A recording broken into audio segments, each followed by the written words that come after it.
What's going on, y'all? Welcome to the land of reckless logic. Please make sure you guys pop that like button, hit the subscribe button, and please smack the notification bell so do not miss any of my posts from me. Let's get straight into this video. Let's get it.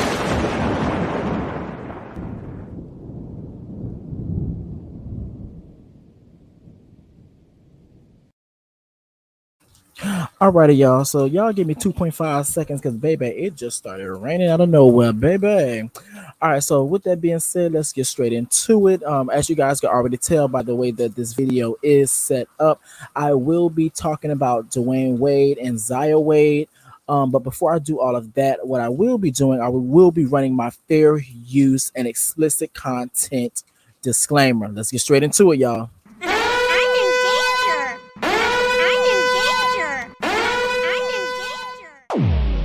Disclaimer. Copyright disclaimer under Section 107 of the Copyright Act of 1976 allows is made for fair use for purposes such as criticism, always constructive, comment down below, news reporting, I guess that's what we doing, teaching, hopefully y'all learn something, scholarship, we ain't got no money, education and research so you can get a nasty piece of degree, okay? Fair use is a use permitted by copyright statute that might otherwise be infringing.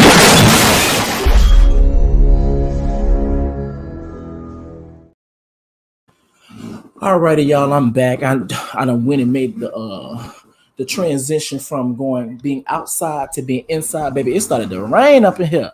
All right, so with that being said, just so you guys are aware, since I am inside and plus it is raining, only God knows what my connection is gonna be like. But however, we're gonna thug thizzle through it and we're gonna get the stuff done. Alrighty. All right, so as you guys can already tell by the title of this video, I will be talking about Dwyane Wade and Zaya Wade. Now, for those who do not know who Dwyane Wade is a NBA star, legend. He was best known, in my personal opinion, for playing on Miami Heat. But however, with Dwyane Wade, we're not here to talk about his athletic abilities. We are actually here to talk about his family. Now, Dwyane Wade, over the past couple of years, has always been in the limelight when it came down to his particular children. But however, in particular, we're going to be talking about Zaya Wade. Zaya Wade is Dwyane Wade's transgender daughter. So with Zaya Wade's presence, there always seems to be something going on when it comes down to Zaya Wade and the media and the way that people in the general public may react to certain decisions that Dwyane Wade and Gabrielle Union and the mother may actually take. So before I do all of that, let me actually share my screen. We're going to read an article. I'm going to get a little detail, see what the heck going on around this bad boy. All right, so what I'm going to do, I'm going to read an article. So basically what's going on, this particular article is from Paper Magazine. Alrighty, so, baby, see them right there. And that's on period. Here we go. Dwyane Wade filed to change daughter's legal name and gender. Baby, this gonna get interesting, baby. Let me see. This is gonna get interesting. All right, so let me start. Now it says retired NBA star and good dad Dwyane Wade has filed. Oh, come on, Dwyane Wade has filed for to legally change the name and gender of his 15-year-old transgender daughter Zaya. According to court documents obtained by The Blast, Wade is seeking to change the child's name from Zion Melalachi Ariamis Wade. Girl, I know I just butchered the hell out of her name, her dead name, to Zaya Melalachi Ariamis Wade. Oh, I just butchered her name. I know I did. Though the former Miami Heat player has supported Zaya since she came out as openly trans in 2020, she is still a minor and therefore could not change her name and gender without the petition of a legal guardian. Girl, this is going to get interesting. There we go.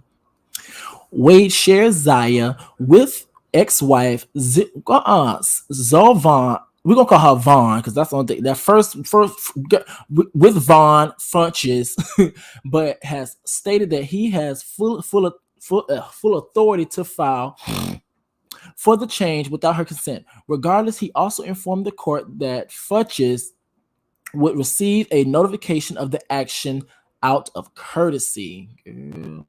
I don't know how they can even pronunciate that first name. I think I seen. Hold up, I seen that name before. This name, the SIOH, because girl, you know I be doing a lot of commentary. This name is actually the name of what's her name? I want to say now. Correct me if I'm wrong. I could be lying. I want to say that's the name of that story when it came down to Nene Leaks.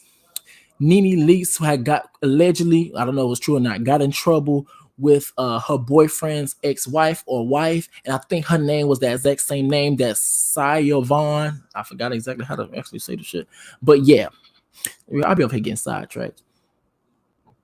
Also, okay, so Wade also has three other children, including a 20-year-old Zaire, who had who who he also shares with Futches, as well as an 8-year-old Xavier with Aja Mitiar and 3-year-old daughter Kavia. Yeah, I'm just gonna go for it. With his wife since 2014, Gabrielle Union. The whole family has been supportive of Zaya's transition. Baby. Actually, you know what I'm gonna do? I'm going to do this. Let me go on Instagram. But we're gonna see what the people are saying. We're gonna go on. We're gonna see what the people are saying. Let's do that. Let me go to Instagram real quick. But yes, that's basically what's going on. Is that Dwyane Wade legally is going to change the child's gender and name on paper. But let me see what the people are saying. Let me log into Instagram real quick. Alrighty, let me log into Instagram. Let me log into Instagram, baby. Let's see what the people are saying. Let's see what they're giving. Let's see what's their thoughts. I think I already got a clue what the hell they're thinking. But however, we're gonna see anyway. Because I have a lot of things to say. Baby, doing something funny out there. Let me see. Okay, so I found a post. Let me see. Can I? Okay, listen. Let me stop sharing this and let me share this, baby. Oh, girl, it's so cold up in this house, girl, and it started raining, baby. So this particular post is by this regular blog, and I found randomly talks about it. But let's see what the people are saying. Let me see what the comment section looks like. If it got comments, let me see. Does it have comments over here? Oh, it doesn't. Let me see. No, he all loud, all in my background, girl. Let's see. Files, legal name change. Oh, this is the shade room. Wait, is this the shade room? Oh no, it's not the shade room. Girl, I'm about to say. But let's see what the people are saying. Let me try this one. Most recent. Nope, nope, nope, nope, nope, nope, nope, nope, nope, nope. Girl, girl, girl, girl, girl, girl, baby.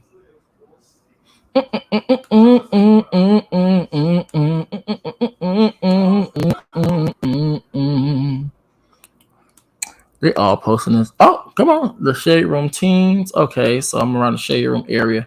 If you want to get some update and people want to voice their opinion, go to the Shade Room, baby. They'll let you know. Girl, let me see. What? I'm gonna look up Dwyane Wade. Let's see what pops up. When I look up that hashtag, then I know I could possibly find.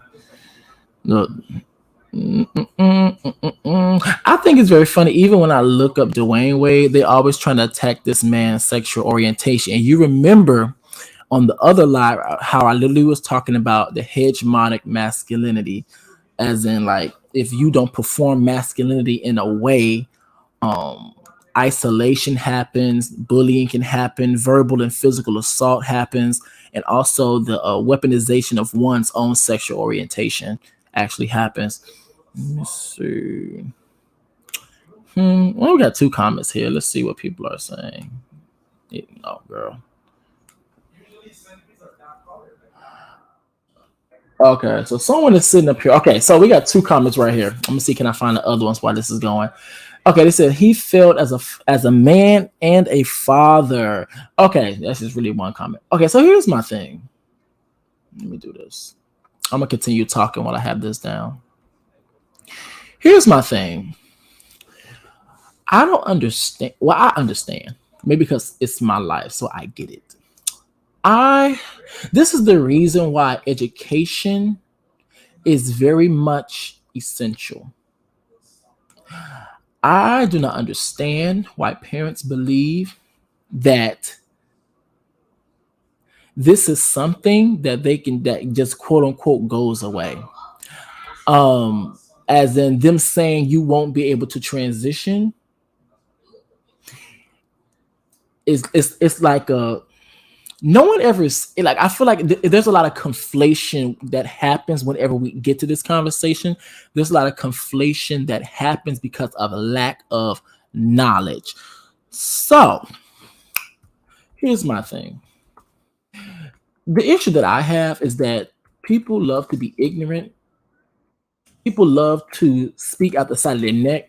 People love to give out their personal opinions specifically on a topic that they are not well versed in and come off with this demeanor as if they know it all, come off with this demeanor as if they are well versed, experts in. But then when they get gathered, the first thing that comes out their mouth is, "Oh, I'm not an expert." And so my issue is that a lot of people come in with a lot of conflation when it comes down to these particular issues. But then when there are trans, queer people in these particular spaces, telling them the experiences of what the firsthand experiences of what happens when you are transgender as a child or even queer as a child, people want to completely neglect those experiences and then wonder why. Because here's the quote unquote my music quotation marks, the argument or the defense.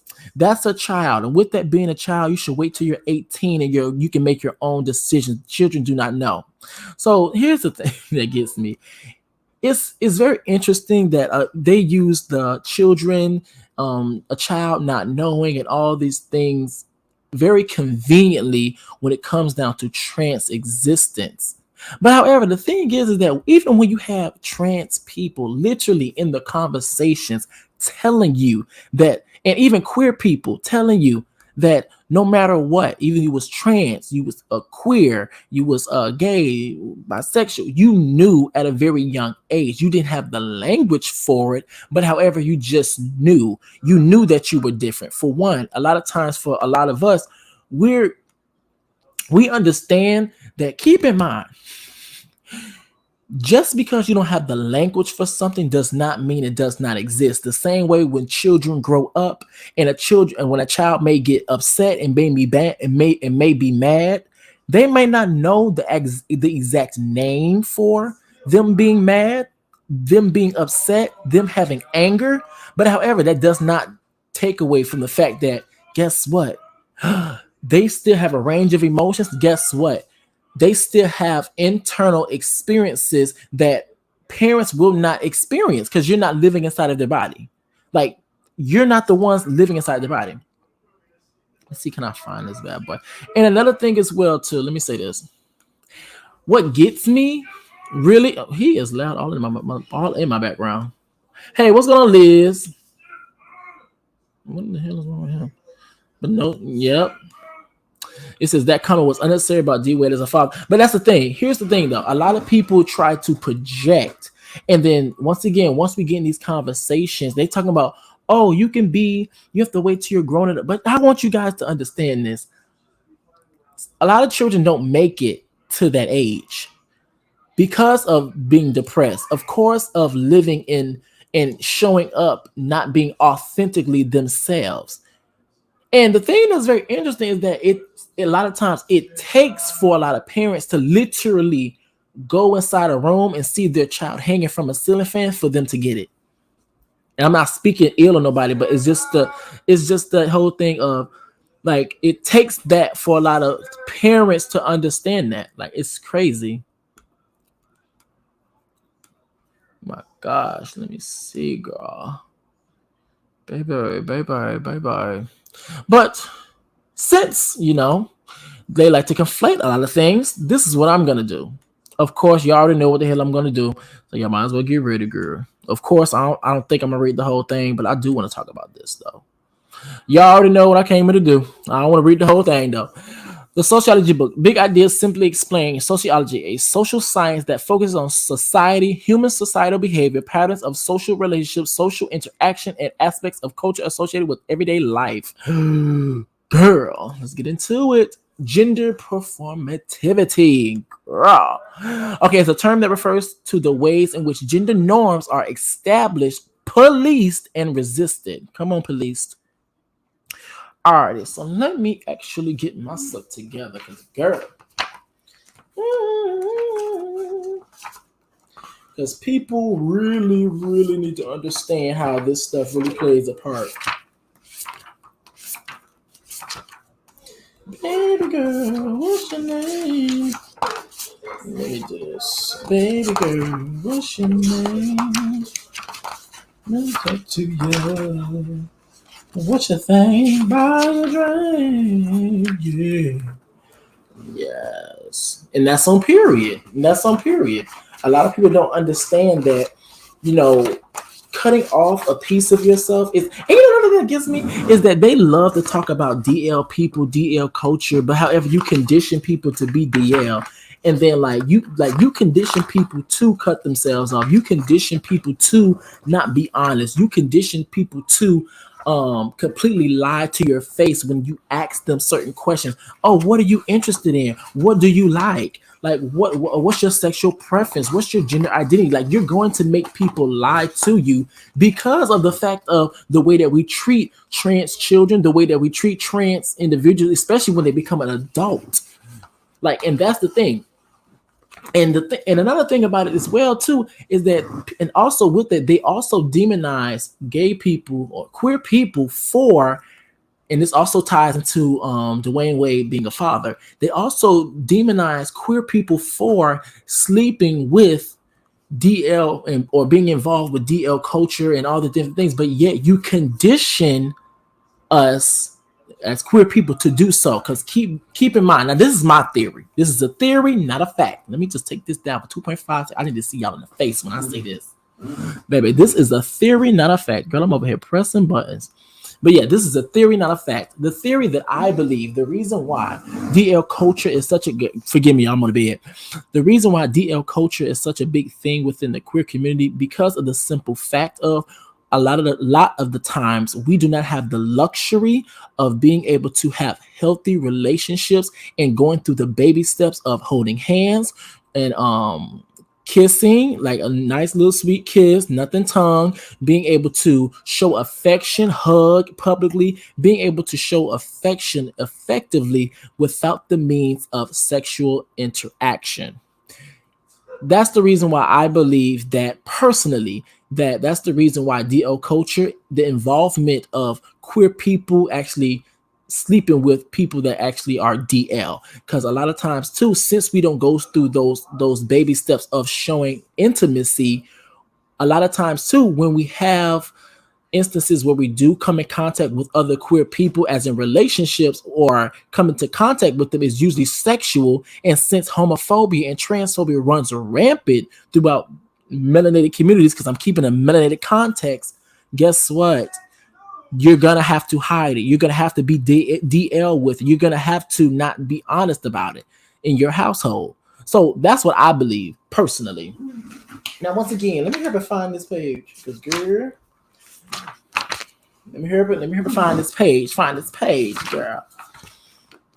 But yeah, so like they always try to attack him as a father. But the thing that's the gag of it all is that a lot of times when they try to attack him as a father, they don't understand that they're extremely ignorant, because the simple fact of they don't understand, they don't know that their narcissism is literally deadly.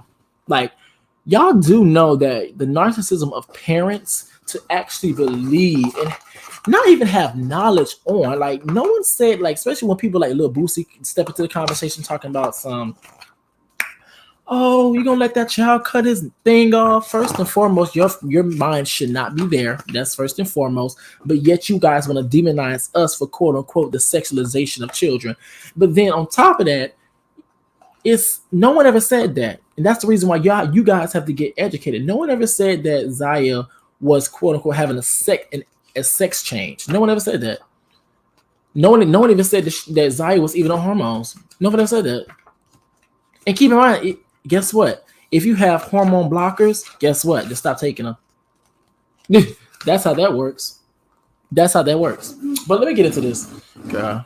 I'm over here laying down, girl. Ooh, girl. Okay, so we got gender performativity. So I'm gonna start with the key dates. Girl, once again, y'all, my tongue is probably gonna be going through it. And with that being said, blame it on my tongue, not my heart, with these people's names. Okay. Hey, Liz. Okay, it says people perverse queerness even more for some reason, which doesn't really make. Okay, here's the thing, sexualized. Yeah, but here's the thing. I know why they do it. Like, the reason why they do it is because us as queer people, we have never had the opportunity for us to tell our own story and let people know what are our experiences and what's really going on. And they always had the dominant society has always had other dominant people. They always had people within the dominant society to always tell our stories for us. And a lot of times too, they were filled with bigotry. They were filled with lies. They were filled with small truths, but then add a big giant lie to like really stir up the narrative. Like, they're talking about some pedophilia. I can't deny that we have gay child molesters, but however, y'all do too. Straight people do too. That's not a queer issue. That's a people's issue. Don't just try to push that on just quote unquote us. That's a people's issue. That's everybody. So, but however, they bigotry starts to speak. Let me see. Lil Boosie is trash. Yes, he's very much trash. He talks about Dwyane Wade, but however, he's the same person that sets his child up and his cousins. I digress. Let me see. He needs to be locked up for his own. Oh, girl. All right. So we have the key dates. We have 19. Okay. So we have 1905. Australian psychoanalyst. Come on. I'm going to sign stuff out. Sigmund Freud. Girl, I know I probably messed up his last name. Describes the formation of infertile sexuality in 3 essays of the theory of sexuality. 1951. French psychoanalyst Jackie, I'm gonna say Jackie. Fuck it. Jackie Lacan begins his weekly seminars in Paris, further developing Freud's idea of sexual drives and sexuality. Mid 1970s, Michael Foucault, girl, I know I probably butchered that. Foucault, girl, talks about regulatory regimens in discipline and punish, and about sex, power, and the social construction of sexuality in the history of sexuality. 1996, Stephen Sedman examines the sociological implications of the emergence of queer theory in queer theory / sociology. Ooh, girl, here we go. We finna get into some bull.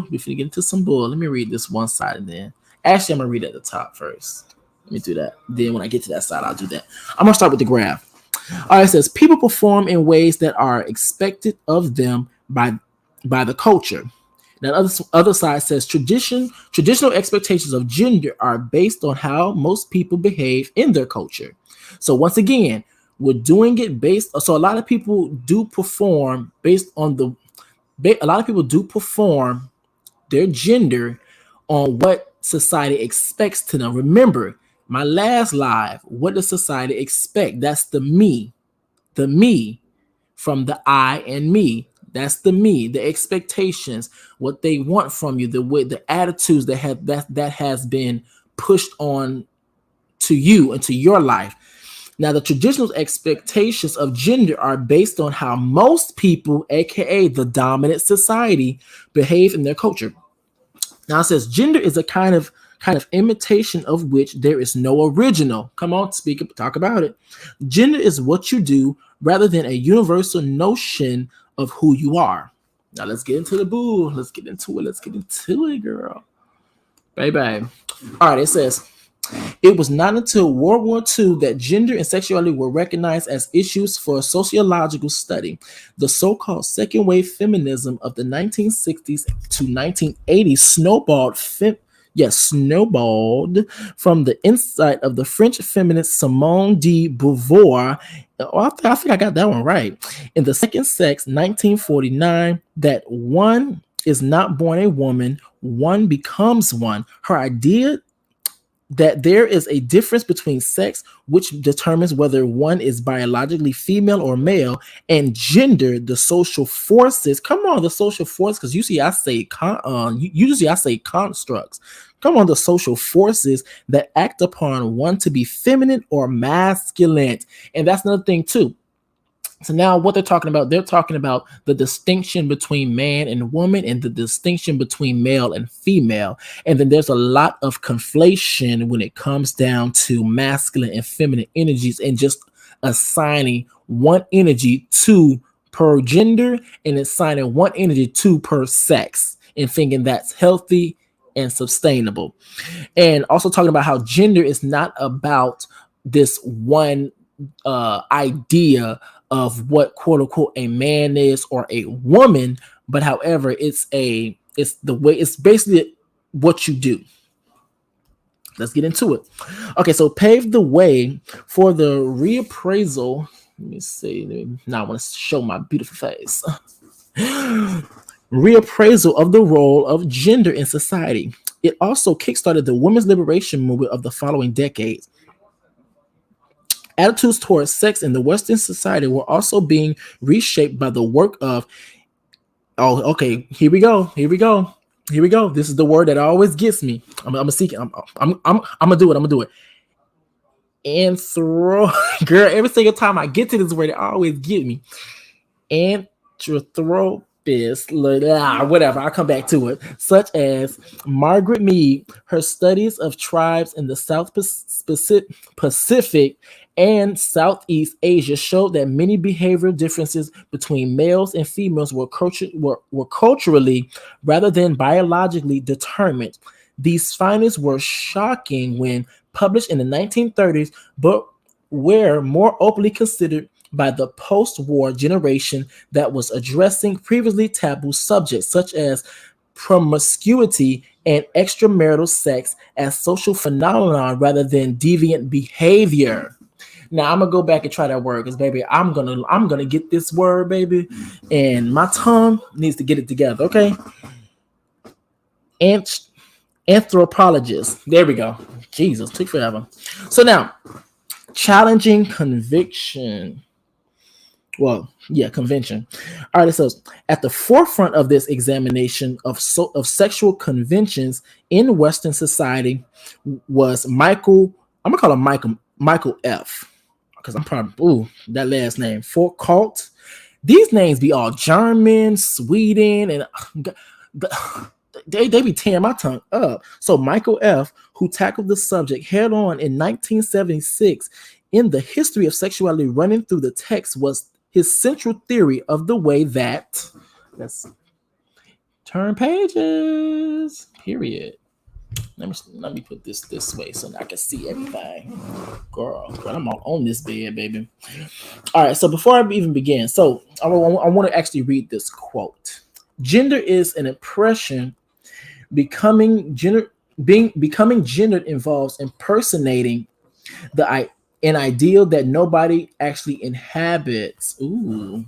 Okay, so let me finish saying what. Okay, power in society is exerted by the imposition of social norms, and in particular, that not only our gender but our sexuality is shaped by the culture in which we live, and we see this all the time, where we believe that men should do this and we believe that women should do this, but at the end of the day, we can't talk. Well, I'm just gonna say I'm gonna wait to the end. I'm just gonna wait to the end because I'm about to go off. Just as de Beauvoir had brought the issue of gender to the social sphere, Michael F. broadened the debate significantly to include sexual orientation and indeed the whole of sexual behavior. The generation after Michael F. grew up in an era marked by the relaxation of sexual mores, the free love of the 1960s, acceptance, aka, or at least decriminalization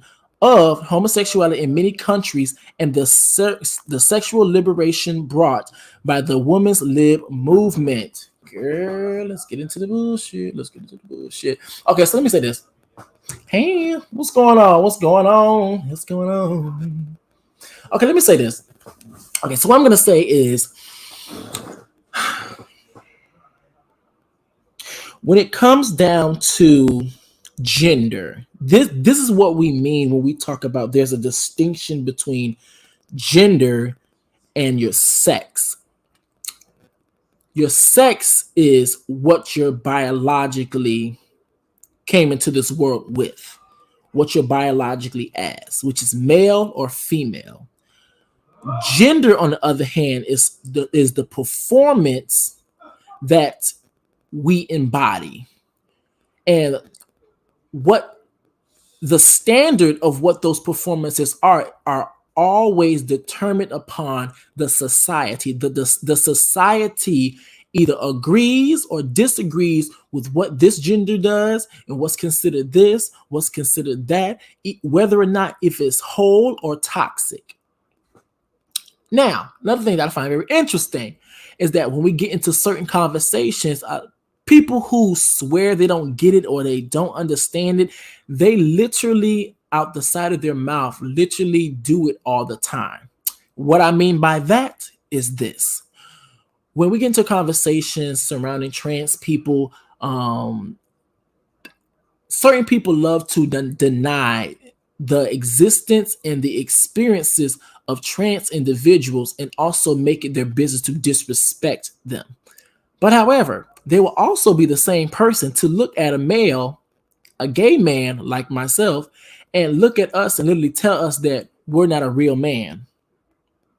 So you acknowledge that I'm a male, but however, since I do involve myself with the sexual orientation that you deem, quote unquote, you don't agree with, I'm not a real man. So on one end, when we get into conversations about trans people, you deny it, but on the other end, you disassociate my gender from my biology. So it's very interesting.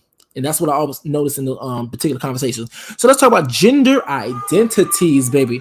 Them hoes need to be quiet. They're out of my background, girl. They so ghetto. Okay, let me stop. Gender identities. Among the baby boomers of the post-war generation was U.S. scholar Judith Butler, who took these ideas yet further, while accepting de Beauvoir's main point that gender is a social construct. Let's do this, baby, because for me, I like to make sure I'm not talking out the side of my neck. So I'm going to do this. I'm going to do this, girl. It's sad that I have to do this, but however, you never know who, even though I understand that we probably get it, but you never know who come across your videos. Girl, they are loud. They need to be quiet. Girl. I don't think y'all can hear that, but I can hear that. They need to be quiet. What is a social construct? I'm over here learning all these different types of words. Yes, ma'am. Come on, reading. Social construct. Wait, is this okay? It is being shown. An idea that has been created and accepted by the people in a society. Class distinctions are a social construct. That's an example. Alrighty, so let me just stop doing that. Bye. Add it back. Okay.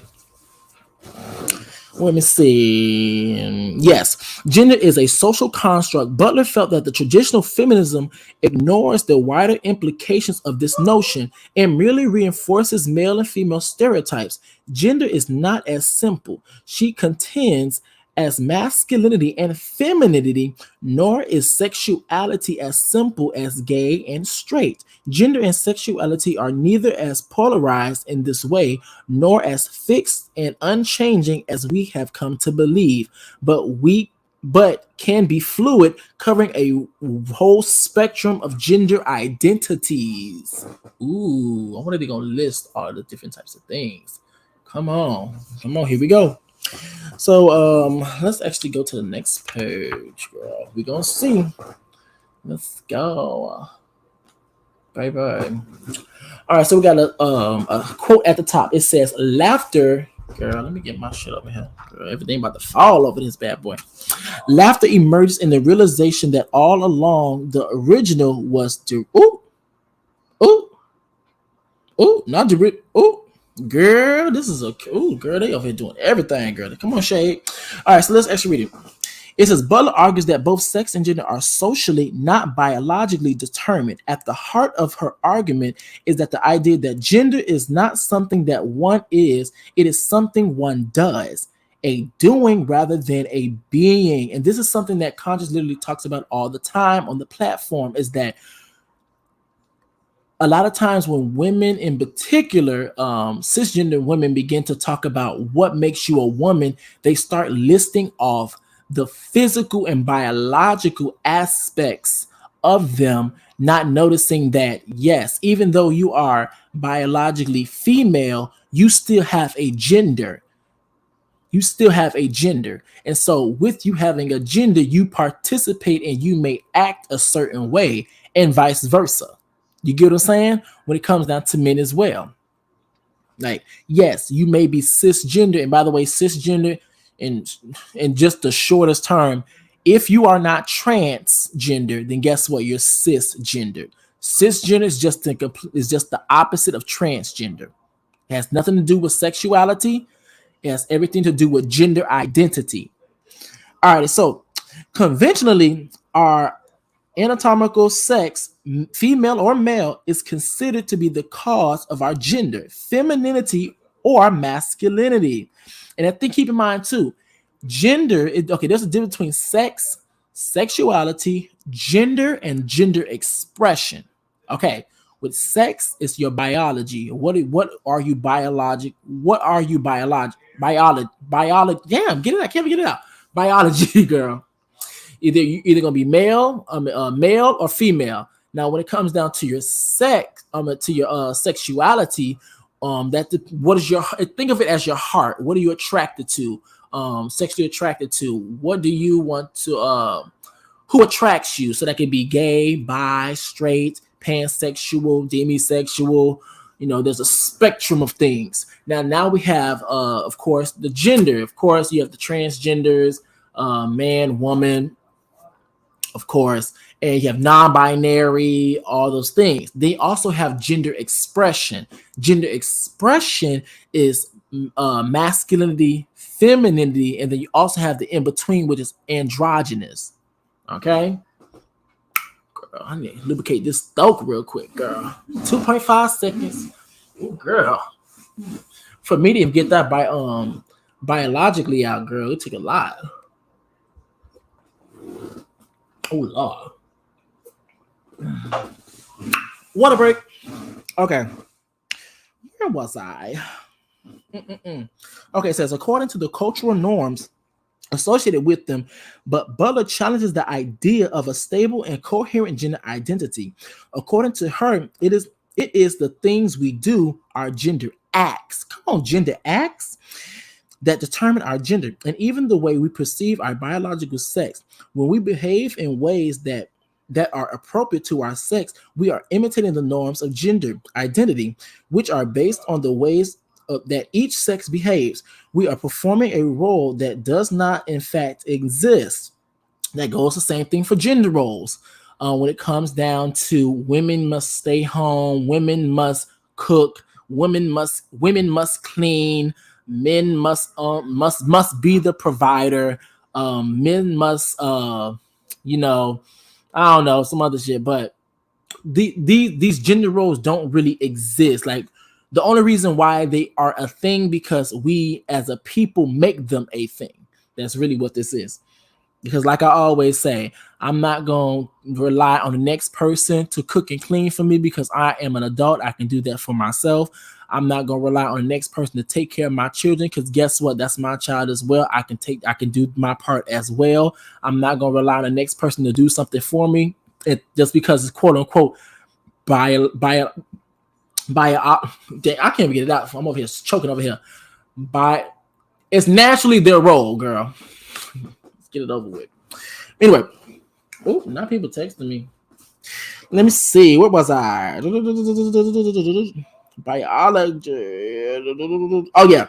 To determine our gender, even if we perceive our biological sex, when we behave in ways that are appropriate to our sex, we are imitating the norms of gender identity, which are based on the ways that each sex behaves. We are performing a role that does not, in fact, exist. In existence, there is no original template for female or male. The original itself is derived. So, if one is born female, one behaves in what is considered to be feminine way by, for example, desiring a male partner, and comes to accept the fact that sex with men is associated with that gender. And this also goes to another reason why people who conflate, oh girl, I got me all in the way. When it comes down to the issue, when people actually conflate the issues of gender and sexuality and stuff, you ever notice that whenever men, gay men in particular, they always get this particular question, as in if they have sex with other men, the first thing that come out of people's mouth, why do you want to be a girl? Because you have sex with other men with the same sex. It goes to that idea. Okay, so it says, oh girl. Okay, it is Butler says these gender acts, which include such things as dress, mannerisms, and all sorts of everyday activities, as well as sexual activity and choice of sexual partner, that determine the sex we perceive ourselves to be. Even the language we use reinforces the social norms, ensuring that we perform in a certain way. So we're gonna know subversive acts. Baby, let's get into it. Actually, before I do that, let me actually read this chart down here. I like to make sure I touch upon these charts before I get into the next stuff. So gender identity. It says, according to Butler, is not a part of a person's essence, but the product of actions and behavior. It is the repeated performing of these actions and behaviors, combined with the taboos imposed by society, the product that produce what is seen as an essentially masculine or feminine identity. And keep in mind too, we're only talking in context of the Western Hemisphere, which is strongly, at least for the most part, binary, as in they believe masculine. You must be a man to be masculine. Women must be feminine. But however, we also know androgynous people do exist, and we also know that non-binary people exist. So I will be coming in and out of the text to add and make sure I add more context in different layers, because I don't know if this particular text is going to keep in context of other gender identities and expressions. All right, so let's get back to subversive acts. Butler claimed that, crucially, it is the constant repetition of this kind of performance that molds gender identities, so that the actors themselves come to believe and to perform in the mode of belief. To escape the restrictiveness of any kind of sexual typecasting, Butler advocates subversion, deliberately performing in a way that goes against the conventional gender acts. Oh, come on, subversion. That's exactly what we're seeing today. Using what she calls performativity of gender, such as cross-dressing or drag. The norms are challenged, but also one's perception of gender. Keep in mind, y'all, perception is what? Perception is an illusion. Perception of gender and even sex can be changed. Come on, let's get into it. Come on, transgenders. Yes, ma'am. Butler insists that this should not be merely a tribal. Oh, girl, let me get it together. Let me regroup. Tribal lifestyle choice. We cannot wake up and decide what gender we want to be that day, but a genuine act of subversion. And like the gender acts it is subverting, one that is performed on a regular. Girl, I don't know what it is. Like every single time it's time for me to read on camera with you guys, my mouth start getting dry. Well, that's I'm probably a little nervous. I don't know. when you do like when you have like my bad, I'm trying to get rid of these ads. When you have like a public speaking class, they always tell you stuff like, when you actually get in these classes, one of the things that's gonna happen, because public speaking is like one of the things that really scares people to death. And talking on camera is something completely different, even if you're not cammed up, but your mouth get dry. And that's exactly what's going on right now. Mouth by dry as hell. All right, let me continue. Okay, so one that is performed on a regular. Let me change this bad boy.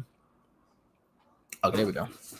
Basis through constant repetition. In this way, the sexual norms imposed by society are troubled, shown to be artificial and based on a non-existent status quo, and the rights of all kinds of different sexual identities, that's straight, gay, lesbian, transgender, and beyond, can be asserted as having equal validity.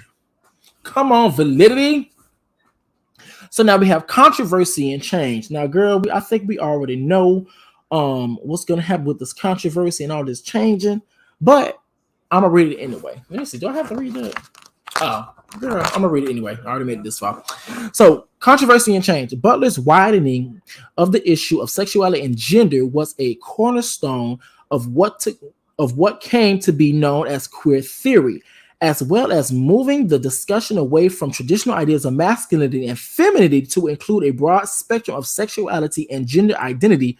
Her ideas shown how our perceptions, keep in mind, y'all, perception is what? An illusion, which can be altered. Perceptions of sexuality are socially molded rather than an essential part of us. But she is also a political activist, and beneath her theories of gender are the four. Oh, girl! Of course, they have Michael F's name, his last name. Girl, I'm gonna try it. Foucauldian ideas of power and how it is exercised in society. Now, what I'm gonna do right now, I'm gonna read the quote down below. It says, "Drag is subversive to the extent that it reflects on the imitative structure of which gender is is itself produced and disputes heterosexuality claim of naturalness." Gets into it. Okay, so let me continue, y'all. It is not necessarily just our sexual identity that is shaped by repeated performance of certain behaviors, but our whole social and political outlook. Butler maintains that we can challenge other aspects of the status quo by deliberately performing in new subversive ways. Butler has faced considerable criticism, not least from feminist thinkers such as the U.S. scholar Martha Nussbaum. Some have argued that she implies a lack of free will in those imitating the sexual norms of society, whereas, in fact, those norms are frequently been broken by those who felt uncomfortable with them. And as with many postmodern thinkers, her writing has attached the criticism. Almost lost my spot. Has attached the criticism that in its convoluted form conceals some basically simple ideas. Butler has, however, more followers than critiques in the field of gender and sexuality. And sociology has been much influenced by her broadening of its scope, whether in part as a result of her work or simple contemporary with it. There has been increasing liberalization of attitudes to different forms of sexuality in Western society, to the extent of the same-sex couples and LGBT issues are accepted in mainstream and pop culture almost without controversy in some places, changing the nature of the gender acts that inform our individual sexual identities. But in those countries where the cultural mores continue to be restrictive and rigid. Ooh. Actually, what does this word mean? Because I always see this word. Let me see what this word means. Let me see what this word mean, girl. Let me see. Let me share my screen, girl. Let me share my screen. What does this word mean? Because I don't know if you guys even paid attention. Well, I'm pretty sure I have, but If not, you got to replay. But I was gonna say, I don't know if you guys paid attention, but I've low key started to really incorporate these words in my vocabulary. A government, especially an authority. Oh, Regime. okay, regime. Okay, so I was saying it right. Regime. So it's a government, especially an authoritarian one, a system or planned way of doing things, especially one imposed from above. Okay, so a system or planned way of doing things. Okay, got you. Okay, it makes sense. It makes sense. Okay, I got you, girl. Okay, let me go back. Ooh, where was I? Oh, it was down here. Okay, acts into form individual sexual identities, but in those countries where the cultural mores continue to be restrictive and regimes push ferociously straight agenda. Come on, yeah, oh, come on, straight agendas. I'm gonna read that again. That just made my life. But in those countries where the cultural mores continue to be restrictive and regimes push ferociously straight agendas, the impact of those not conforming to the rigid social sexual norms is that much greater and more clearly demonstrates the power of subversion. Oh, come on, they're using straight agenda. I know that's right, baby. I know that's right. I know that's right. So yes, so we got done talking about gender performativity. That for one, gender, just so you guys know, is a social force. Come on, I'm over using all this language. I'm over here learning, well, different ways to say things. It's a social force. Social force that we as a community, as a society determine and when I say we, the dominant class, the majority decides whether or not what is accepted and what is not. Everything, all these social forces are only a thing because we make them something. We hold on to these things. That's the only reason why these things exist. Now, I will say this, baby, the way I'm about to wrap all the criticisms and stuff that Dwyane Wade has been getting after I get done reading all this stuff, baby. Okay, so I do want to move on though. So now we're going to talk about stigma. Let's talk about stigma. What is a stigma?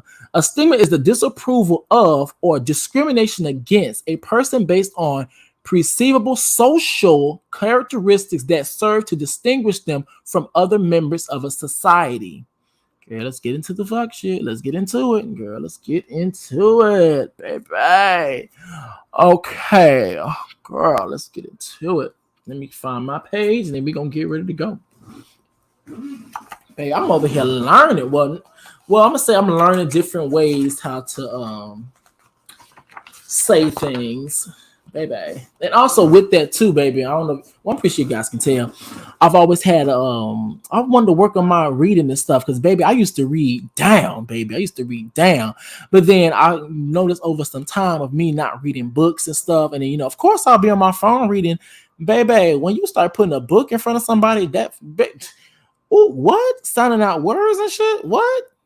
Fluent? What? Girl, I was all messed up. But however, that's why I'm doing this. I gotta work on it. All right, so yeah, so now we're gonna talk about stigma.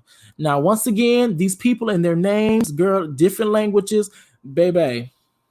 With the names here in America, I struggled a lot of times with a lot of people in their names, Aquatisha and Charisha and all this girl. So just imagine I have to add an extra roll to the tongue, girl. It's too much. So blame it on my tongue, not my heart. So we're gonna start with in context. So the key dates: 1895. Emile Durkheim explores the concept of stigma and its relation to social order. 1920s. The concept of symbolic interactionism emerges at the University of Chicago as the leading U.S. social theoretical model. 1934, Mind, Self, and Society by U.S. social psychologist, girl, G.H. Mead is published and later influences Goffman's idea about identity. Come on, yes ma'am, bitch, yes ma'am.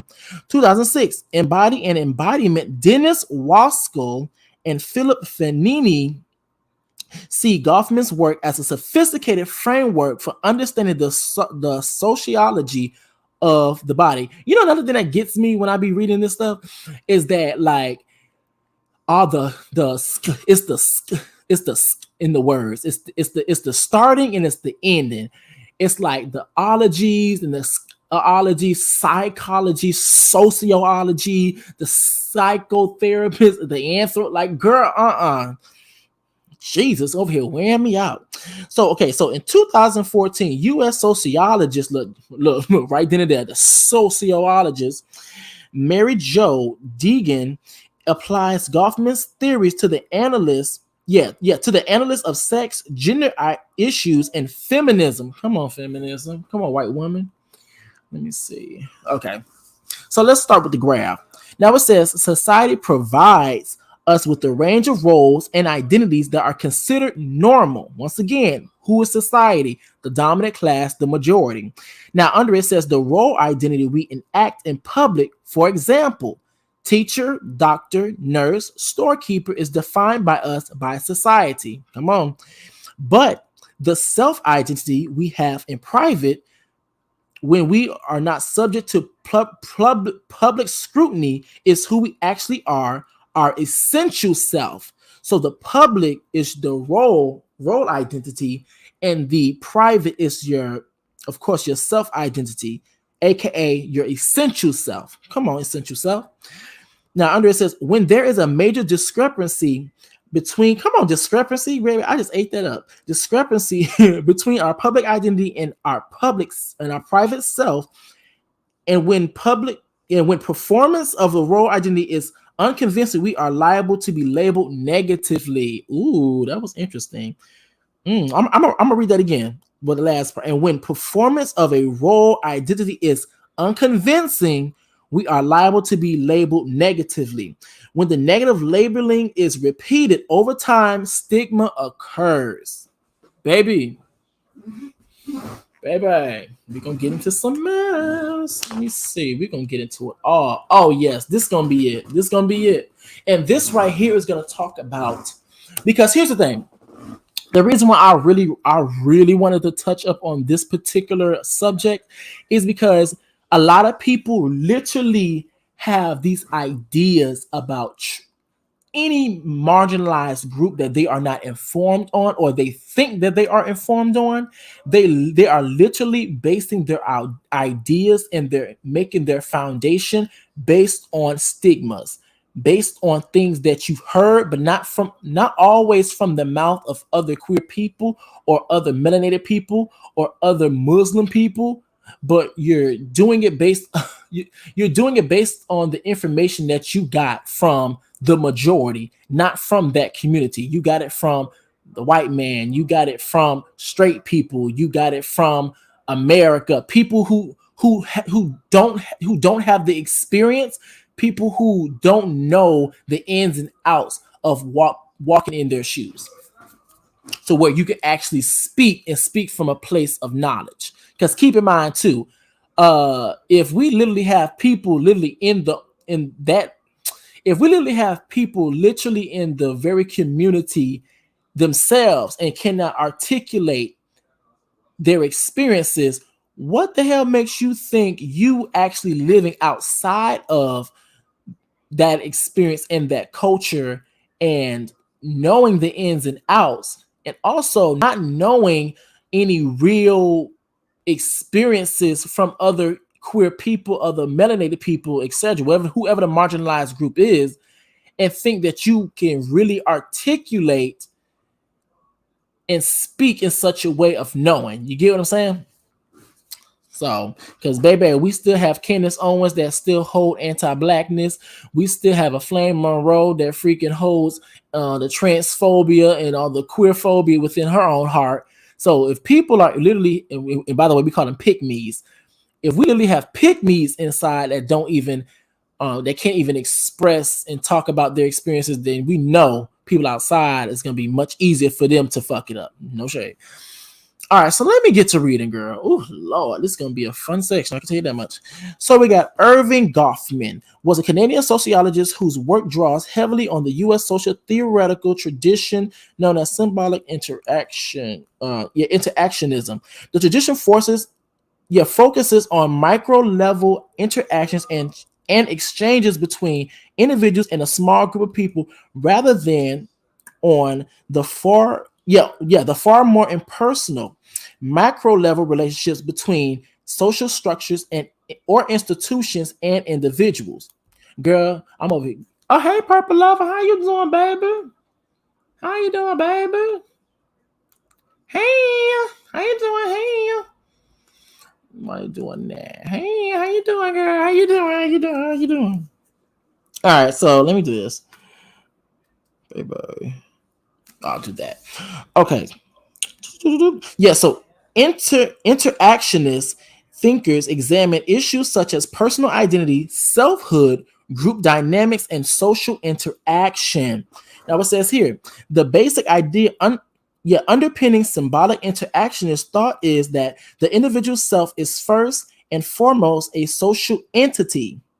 Even the most seemingly damn idiosyncratic. Come on, bitch. Come on, sounding out words. I know that's right. Let me see. Hey, come on, sounding out words. I know that's right. Oh shit, I'm messing stuff up, girl. There we go. Thought is that the individual self is first and foremost a social entity. Even the most seemingly idiosyncratic aspects of our individual selves. What does that mean? Once again, y'all, I'm sorry. I be trying to figure out what the hell these words be meaning so I can add them to my vocabulary, girl. Girl, you be like, oh, where the hell you learned that word? I always knew it. I'll be sitting in line. It's so ideo. Let's see, ideo. Oop, come on. I think that's it. That's it. Oh, that's it. A mode. Okay, so idiosyncrasy. Okay, I was close. All right. Idiosyncrasy. Oh, I was not close. Well, I was close. Idio, not ideo. Idio. Idiosyncrasy. Syncrasy. Let me see. It says a mode of behavior or way of thought peculiar to an individual, a distinctive or peculiar feature or characteristic of a place or thing. Oh, girl. We learning. Let me do this, baby. Okay, so let me go back. Okay, so it says, aspects of an individual's selves, according to symbolic interactionists, are not so much the product of our own unique psychology, but are socially determined and culturally and historically contingent. Who we think we are, who we imagine ourselves to be, and perhaps most importantly, who it is we are able to be, is inextricably bound up with and meditated by the types of people we interact with and the institutional context we inhabit.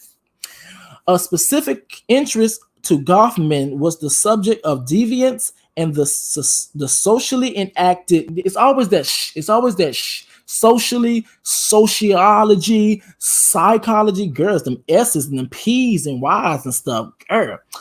A specific interest of Goffman was the subject of deviance and the socially enacted possesses whereby individuals and groups come to be stigmatized, from the Greek word stigma, meaning mark, brand, or puncture, or marked with disgrace.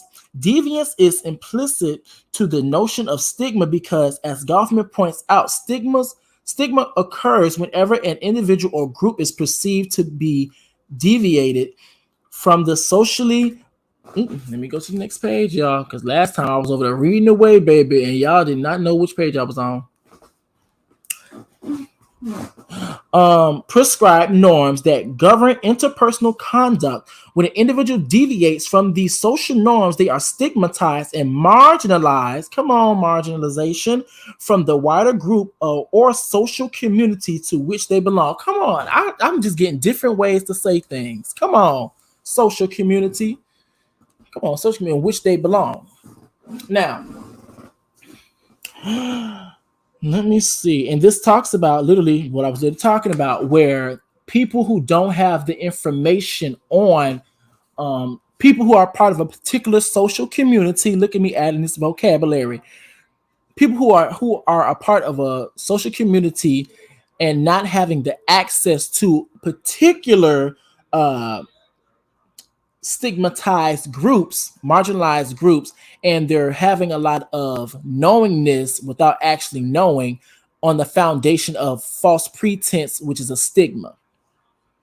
Now, let's get to virtual and actual identity. In his landmark study, Stigma, Goffman analyzes the behavior of individuals whose identity is believed to be solid or defective in some way. He distinguishes between what he refers to as virtual or an actual social identity. Ooh, let's get into it. Oh, actually, before I do that, well, I'll finish that, then I'll go back to it. Okay, it says virtual social identity is the socially legitimate version of selfhood that individuals are expected to present in public. For example, the socially defined traits and behaviors associated with being a medical doctor. Actual social identity is the self identity individuals imagine themselves to possess in private. Ooh. The traits and behaviors that doctors enact in his or her private life. For example, for Goffman, stigma arises wherever the disparity between virtual and actual social identity becomes untenable. Untenable, whatever. When, for instance, the respected medic is known to drink and smoke excessively outside of work. Feelings of embarrassment or shame then ensue, and social interaction breaks down. Stigma results from the fact that members of society share common expectations and attitudes about what to expect from people in certain social situations and how those people should behave or look. This goes to reason why people always think trans individuals should look a certain way. They should always be passable, not knowing that if you want to call a spade, some cisgender women would fit the criteria if they had to of being clockable, if that makes sense. Even though being clockable is really not really a thing, because like Conscious always says, everything that you find on a trans woman, you can literally find on a cisgender woman. Like there's women out there with big shoulders, there's women out there with no titties, there's women out there with a plethora of different features that trans women and trans men do have. Okay, so let's go back to this at the picture at the top. Now, it says the caption, school teachers. School teachers perform one of the most legitimate, highly respected roles in society. Goffman refers to the public roles people enact as their virtual social identity. Okay. The public roles, virtual social identity. Okay, it makes sense. I get it. Girl, let me see. The concept of stigma. Goffman identifies three important features of the concept of stigma. First, stigma is not inherent to or given a given individual attribute or way of behaving, although some behaviors such as pedophilia are universally condemned. The context in which an attribute or behavior is displayed strongly determines how others respond. Oh, girl, this is gonna get some crazy. It's gonna get some crazy. Hold on, y'all give me 2.5 seconds. Let me fix myself.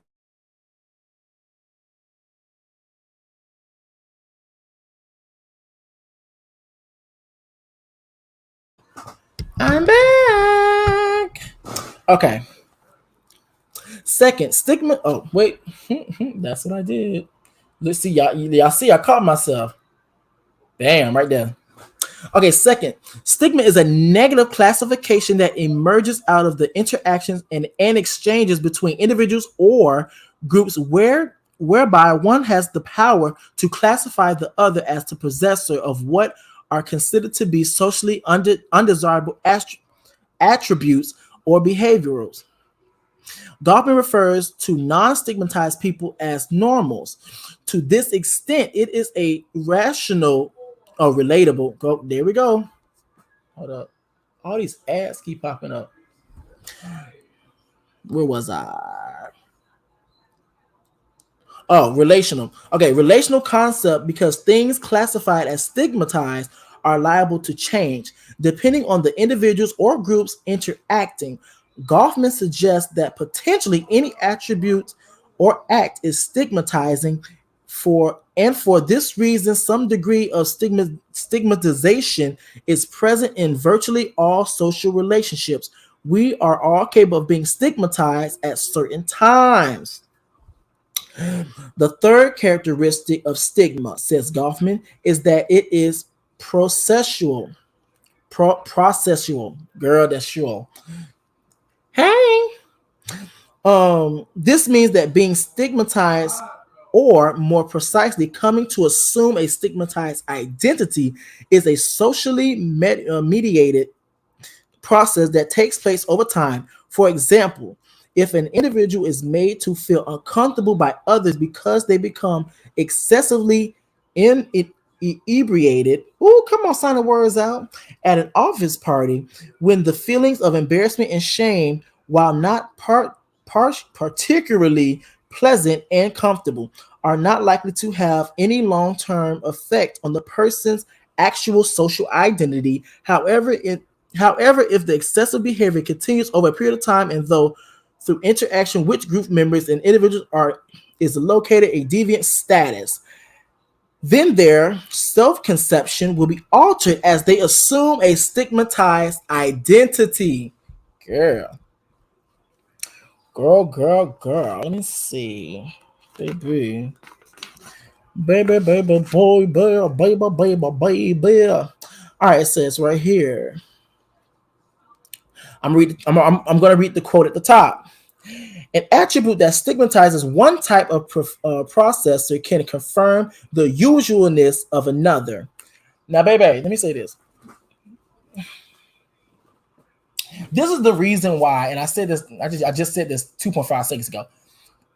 This is the reason why I wanted to really talk about stigmas, because a lot of times this is where the conflation comes in. At this is where a lot of people really talking out of their ass, and this is a lot of times with these are where the talking points are based out of when it comes down to other marginalized groups. Like, that's the reason why a stigma for Asian people here in the Western Hemisphere is that they always work either beauty shops or corner stores or even a Chinese food store. That's a stigma. So if you were to have a conversation with an Asian person, and some people may actually ask the ignorant question and say, do you work at a nail shop, or do you do this, or do you do that? Because the knowledge or the lack of knowledge is based on a stigma. Same way when it comes down to melanated people, assuming that someone, just because someone is melanated, that they eat watermelon, light grape soda, and fried chicken. Now that might be a little true, but that's, once again, we cannot talk about us being a community and having a variety and a plethora of characteristics, traits, and personalities, but then try to make this one size fits all type of motto. Okay, so let's get into types of stigma, girl. Let me do this. Hold up. Oh, I'm all in the bed, y'all. Okay. Let me put this down. We got you. Okay, it says types of stigma. So, in addition to explaining the concept of stigma, Goffman identified three types of stigma. The first type of stigma relates to what he refers to as deformities. Deformities of the body, such as physical disability, obesity, uneven skin tone, baldness, and scarring. The second type of stigma refers to the blemishes of character, including, Goffman says, mental disorder, imprisonment, addiction, alcoholism, homosexuality, unemployment, suicidal attempts. Girl, I forgot I was on YouTube when I was reading this. Attempts and radical political behavior. He identifies the third type of stigma as tribal stigma, which includes social marginalization of the grounds of ethnicity, nationality, religion, and ideological beliefs. The attributes identified in these three categories of stigma are liable. Goffman claims to impinge negatively on the ordinary and predicted patterning of social interactions involving the processor of the attribute, and in turn result in exclusion or marginalization. What I be telling y'all, it be the girl exclusion, sociology, psychology, psychotherapy, and all that stuff, girl. But yes, it talks about different types of stigma. So the first one's about your body. Second one's about the mental. Third is either your ethnicity, nationality, ideas. Yeah. Okay, got you. It makes sense. Okay, so let's talk about impression management. I think this would be good too. Okay, so impression management. Goffman also focuses on how individuals try to respond to and cope with negative classification. And this is another thing. Like, and that's the thing too. This also goes hand in hand when it comes down to the George Floyd situation, because him holding a stigma of Trayvon Martin, I said George Floyd. When it comes down to Trayvon Martin and George Zimmerman, my fault. This because it comes down to George Zimmerman. Every time I say George, I want to say Floyd.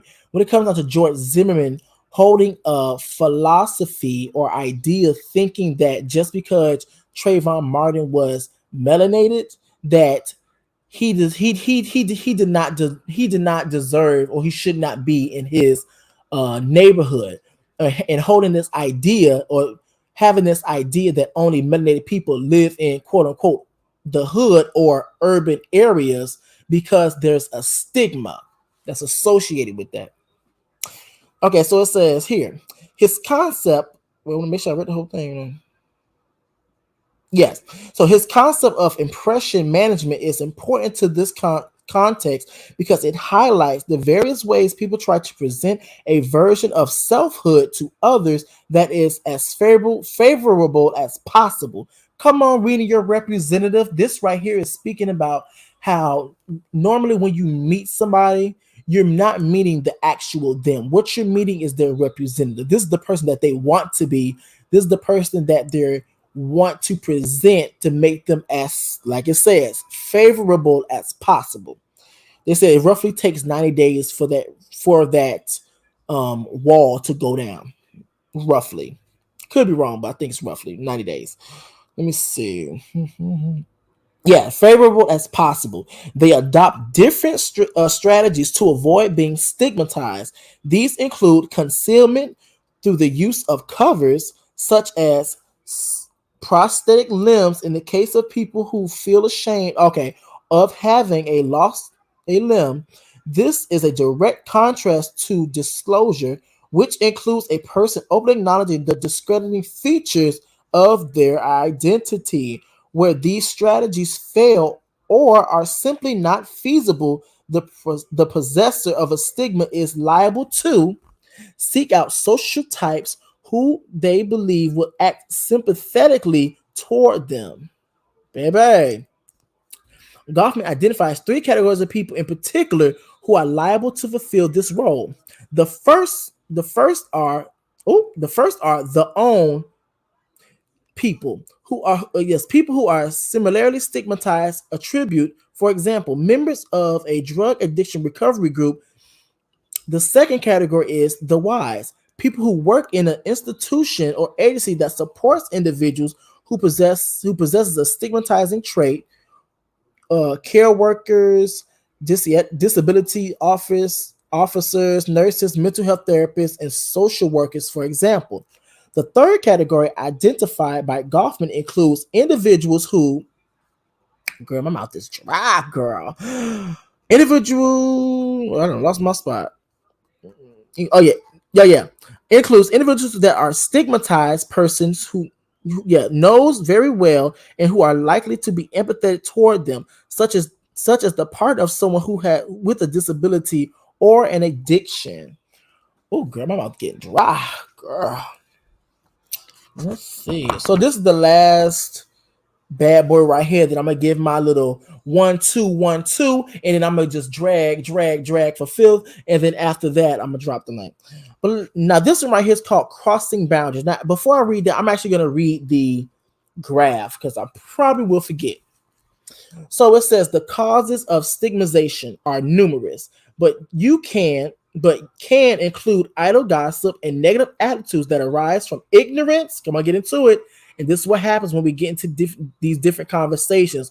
And this is a reason why when you're not the center of attention when it comes down to conversations,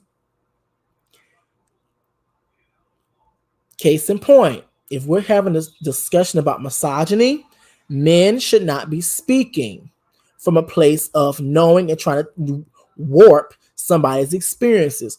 If we're talking about homophobia, straight people should not be talking from a place of knowing this. You need to be quiet and listen. We're talking about transphobia.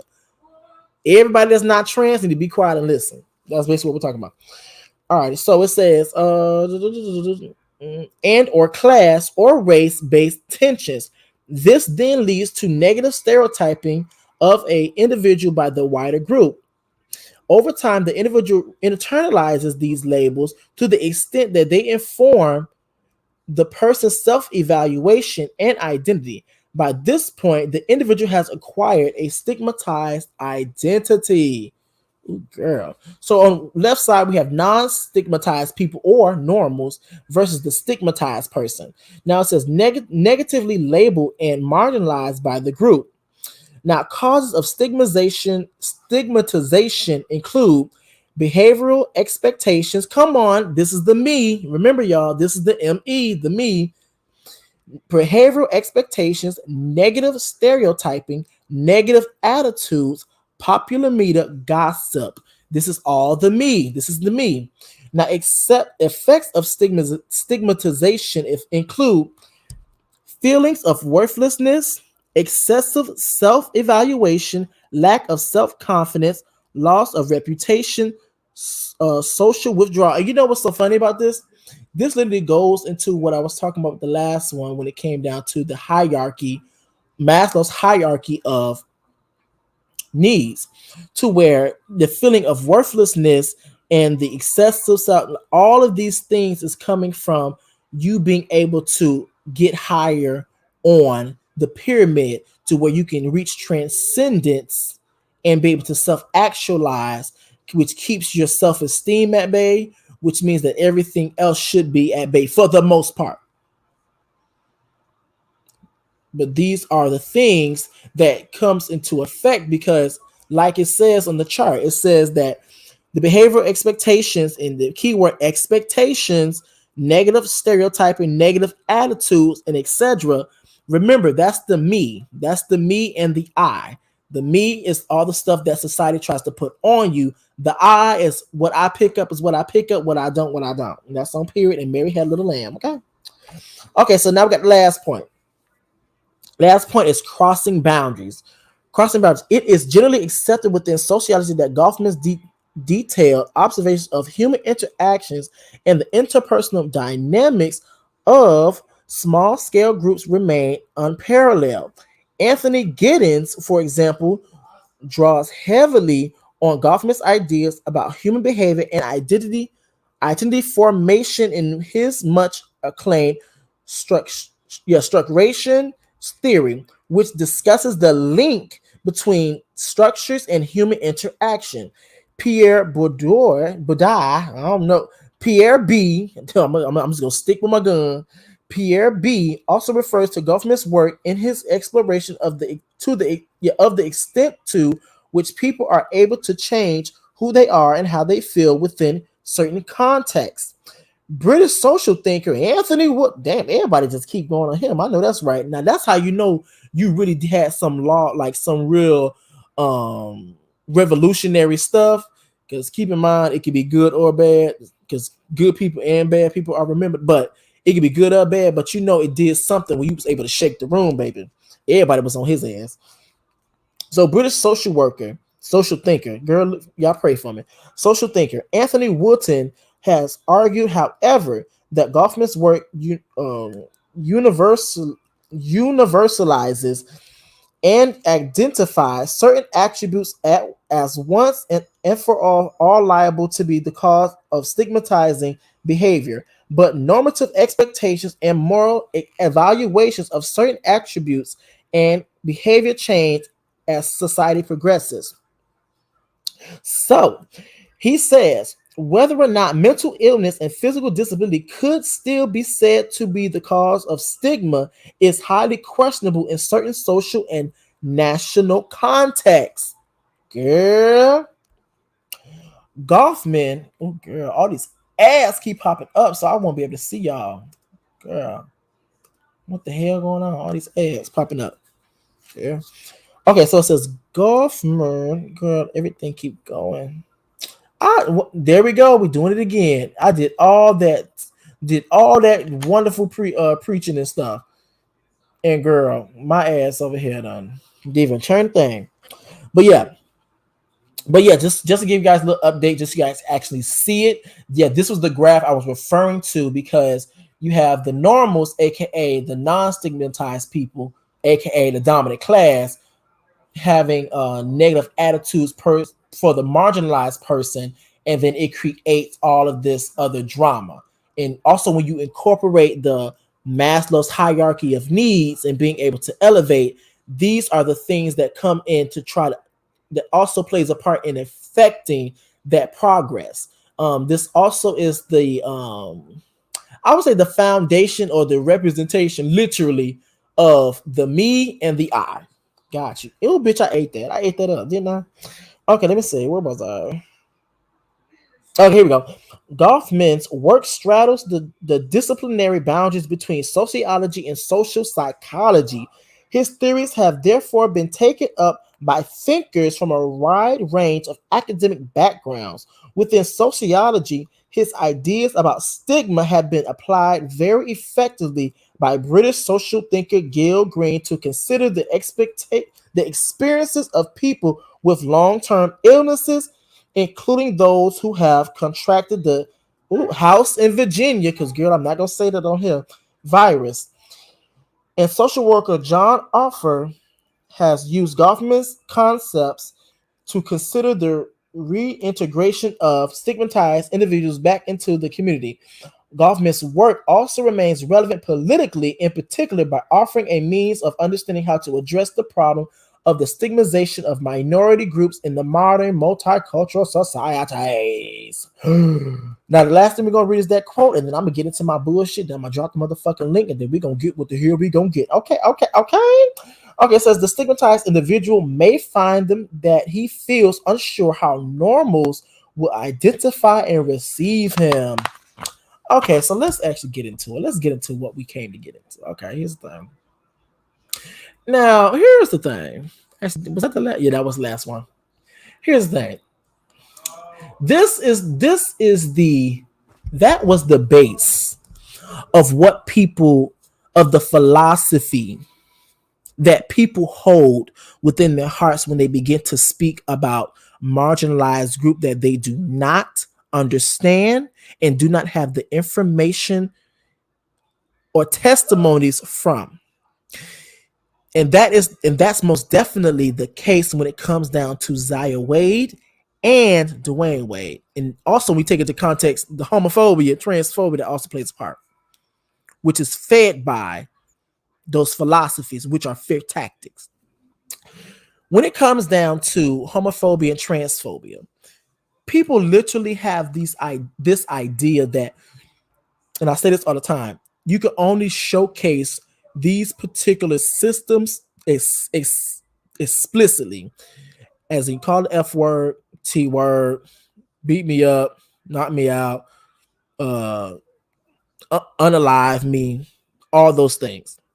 But there are microaggressive behavior to be able to showcase subtle ways to express those systems. Damn, these S's are tearing me up today. But tearing, like, to showcase these systems. And people speaking from stigmas out of ignorance, and also being willfully ignorant, for a lot of people being willfully ignorant, and speaking from a place of stigmatization, girl, that is a fear tactic. The reason being is because when we enter the conversations about queer people, on the hierarchy with the girl, you already know. But when it comes down to people entering different conversations about marginalized group, that's literally what they're speaking from. They're speaking from a place of ignorance, aka stigmatization. Oh my God, what about the kids? That's a stigma, as in gay people, queer people can't have children. That's not the truth. What about population control? That's a fear tactic. That's a stigma. That's a stigma. Queer people can't have children. That's not the truth. Once again, y'all take a little bit of truths and then y'all completely warp the meaning and completely take it like, bitch, give you 2 miles, you ass take it 14 miles. Like, bitch, that's not what the fuck they were talking about. The queer people are, trying to be in the media and all the different types of things. That's a false pretense. And so a lot of times when people start to speak, they speak from a place of ignorance, but however, it's rooted in, it comes from stigmas, which also is feeding their philosophy. Now, when in the case of Zaya Wade being able to change her name and sex on a certificate or whatever, I don't see nothing wrong with it. I don't. Because for one, I understand that, for one, to my knowledge, and even if that was the case, to my knowledge, Zaya Wade never said that she was getting a sex change. And keep in mind, y'all always talk about this being a child. Y'all always talk about this being the sexualization, the sick. Now I'm gonna use y'all words, the sick over sexualization of children. But then yet when we enter the conversations about trans individuals, a lot of people's minds cannot get their minds off of the children's genitalia. And that's the problem. And also not understanding the distinction of gender, sex, sexuality, and gender expression. So a lot of times when they enter these conversations, they're coming in ignorant, building their arguments on stigmas, voicing out and actually articulating fear tactics. What about the kids? Population control, trying to break up the nuclear home, like, and creating these fear tactics. And then on top of that, they're sounding like they, a lot of times they put their foot in their mouth. Now, when it comes down to Dwyane Wade actually doing what he did, like I said, no one's ever said anything about hormone control. And keep in mind, if she were to take hormone blockers, guess what's gonna happen? If Zaya Wade grows up and wants to change her mind about transitioning, guess what? She'll stop taking it. She'll stop taking it. And then on top of that, let's be very clear. There is a process to actually, if that's what Zaya Wade wants to do as an SRS,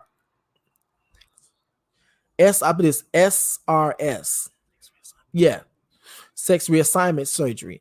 There's a process to do that. Like, you can't just go into the plastic surgeon or a physician and say, okay, I want you to do this, that, la, la, la.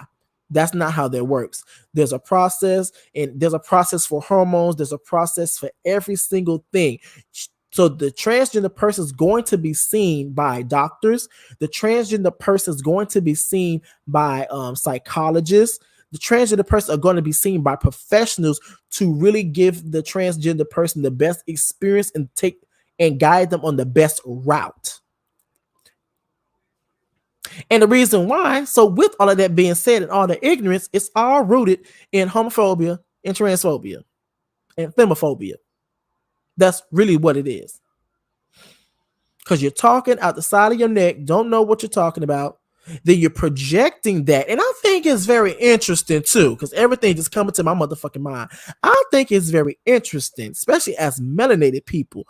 We are the main ones talking about some when we do something with our children. This is my child, and which I do what I want with my child. However, whenever we enter the conversation of children being at gay pride, the first thing parents talk about, this is my child, and you're not going to tell me what to do with my child. If I want to bring them to gay pride, I will, but I don't want to bring them there. What about the kids? Yada, yada, yada. But then when we enter conversations about trans children, these will be the same exact people to voice their opinions and sit up here and tell another parent what to do with their child. But however, when other parents will tell them to do with their own children, they didn't want to hear it, but yet think it's appropriate to try to tell somebody else what they want to, what route they should take with somebody else's child. Girl, it's the hypocrisy. I just can't at all. I just can't. But let me drop the link. I don't know who's gonna come up. I'm gonna drop the link. You got 60 seconds to hit that bad boy. Let me know what you think. If not, I'm in the video and go about my lovely day. Girl, I was reading up a storm today, girl. Oh, Lord. My mouth is dry. Oh, Lord. Let me stop sharing this for a sec. 2.5 seconds.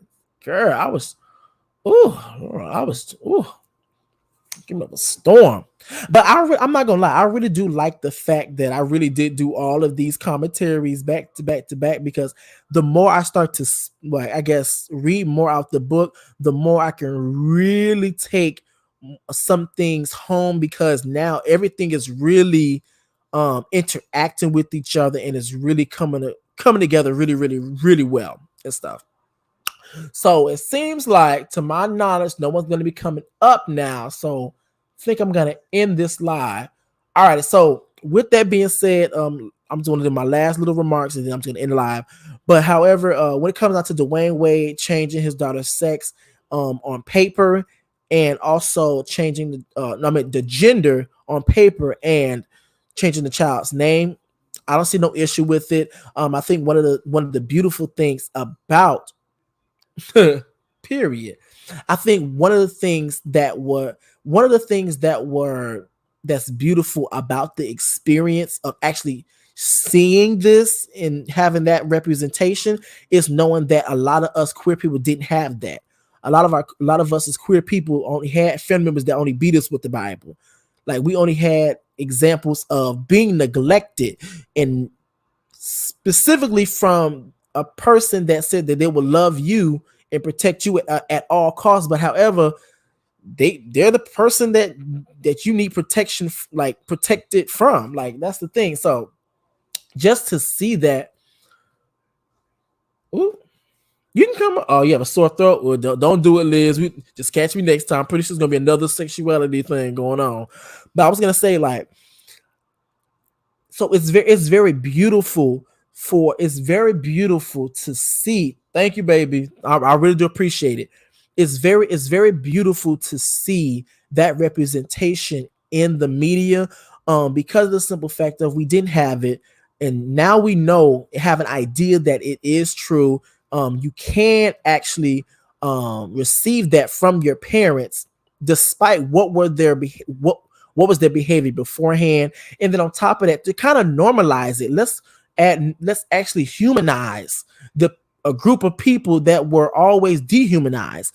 And the most dangerous thing, and that's another motherfucking thing, girl, I'm over here thinking, to humanize a group of marginalized people from the majority who has always been humanized, who has always had the luxury to do certain things, because of the simple fact of they were always allowed to tell their story.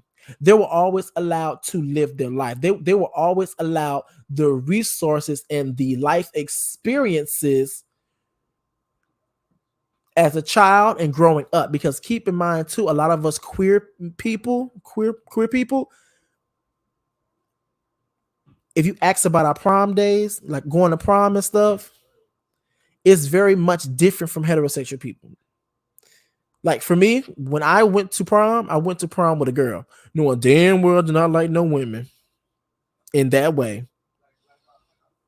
knowing dang well I didn't want no girlfriend. Bitch, I am the girlfriend, okay? But these are the things that makes this experience so beautiful. And plus, on top, just to see that in a melanated context, it was very beautiful to see for those who were directly affected by transphobia and homophobia. It was very beautiful to see. And also see him defend his daughter. Now, that's really all I have to say. It actually was something else I wanted to get off my chest about this situation. Let me take a quick second. Let me think about it. But let me go through some of these comments real quick, baby. Because what I'm gonna do, I'm gonna stop thinking about it, and all of a sudden it's gonna pop up right back to me. So class was in session for sure. Period.